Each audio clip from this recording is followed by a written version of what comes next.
মোৰ নাম হিৰণ্য বৰা, মোৰ ঘৰ Tezpur. Super brain global institute আপোনাৰ ট্ৰেইনিঙৰ কাৰণে কাবাক দিছে নিশ্চয়। মোৰ ল'ৰাটো আছে। আচ্ছা, কিমান বয়স? তাৰ এতিয়া 13 বছৰ হৈছে। ইয়াতে কিমান দিন ট্ৰেইনিং লৈছে? ইয়াতে এবছৰ হ'বৰ হৈছে আৰু। আপোনাৰ এনে কি কেনেকুৱা ডেভেলপমেণ্ট পাইছে ল'ৰাৰ ক্ষেত্ৰত? ল'ৰাটোৰ ডেভেলপমেণ্টটো অলপ মেমৰি ডেভেলপমেণ্টটো অলপ পাইছোঁ। প্ৰথম কথা হ'ল কি, ল'ৰাটোৰ প্ৰথম অৱস্থাত মেমৰিটো খুবেই কম আছিলে। সেই কথা সুধিলে বা কোনোবাই কিবা এটা কথা মানে ক'লে তাৰ সঠিক উত্তৰটো সি দিব পৰা নাছিল।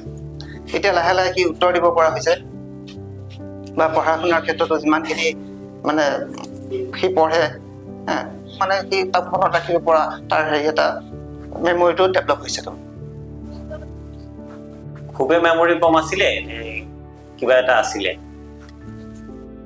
তাৰ একেবাৰে মেমৰিটো একেবাৰে ডাল বুলি ক'ব নোৱাৰি, কিন্তু পঢ়া শুনাৰ ক্ষেত্ৰতহে তাৰ বেছি মানে এই মেমৰিটো বেয়া হৈ আছিল। অন্য কিছুমান ক্ষেত্ৰত ধৰক ক'ৰবাত কিবা এটা বস্তু লুকুৱাই থৈ দিলে বা ক'ৰবাত কিবা এটা সি নিজেও যদি থয় ক'ৰবাত, বা আমি হ'লেও ক'ৰবাত যদি থওঁ, ক'ত থাকে বা ক'ত আছে সেই বস্তুটো সি আকৌ উলিয়াই দিব পৰা তাৰ সেই মেমৰিটো আছিলে। কিন্তু পঢ়া শুনাৰ ক্ষেত্ৰত তাৰ মেমৰিটো খুবেই কম আছিল। এটা কথা শুনিছিলোঁ যে এটা অৱস্থাত মানে কালাৰ আইডেণ্টিফিকেশ্যন কৰিব পৰা নাছিল, এনেকৈ শুনিছিলোঁ। পিছলৈ সেইটো এটা ডেভেলপমেণ্ট হৈছে বুলি শুনিছোঁ মই। হয় হয় হয়, সেইটো আগৰ সময়ছোৱাত মানে প্ৰায় সি 9 বছৰ 10 বছৰ মানলৈকে সি এই কালাৰ কনচেপ্টটোৰ ওপৰত একো নলেজ নাছিল তাৰ। ৰঙা কোনটো, নীলা কোনটো, হালধীয়া কোনটো বা সেউজীয়া কোনটো, এই কালাৰবিলাক সি ক'ব পৰা নাছিল।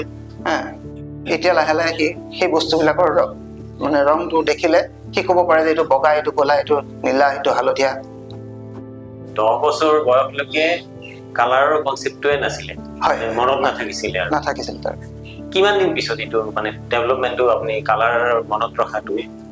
ইয়াতে এডমিনিষ্ট্ৰেশ্যন দিয়াৰ ঠিক এসপ্তাহৰ পিছৰ পৰাই তাৰ সেই কনচেপ্টটোৰ ওপৰত মই অলপ ডেভেলপ পাইছোঁ। তাৰমানে কালাৰ তেতিয়াৰ পৰা এসপ্তাহমান পিছৰ পৰা ট্ৰেইনিঙৰ তেওঁ কালাৰখিনি মেমৰাইজেশ্যনখিনি কৰিব পাৰিছে। হয় হয়।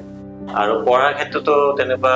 পঢ়াৰ ক্ষেত্ৰতো যথেষ্টখিনি তাৰ এতিয়া যিখন স্কুলৰ পৰা সি ওলাই আহিছে, সেই স্কুলখনতো তেওঁলোকৰ স্কুলৰ টিচাৰসকলে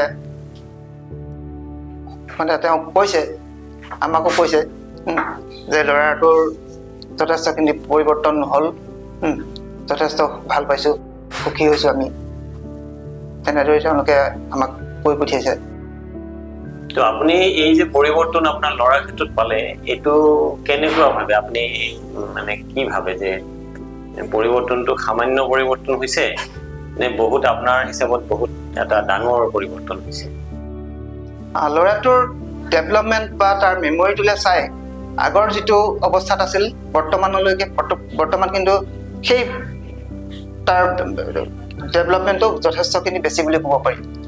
এইটো কিমান দিনৰ ভিতৰত হৈছে ডেভেলপমেণ্টটো? এইটো এবছৰমানৰ ভিতৰতে তাৰ ডেভেলপমেণ্টটো আমি দেখিবলৈ পাইছোঁ। ঠিক আছে, ধন্যবাদ বহুত আপোনাক।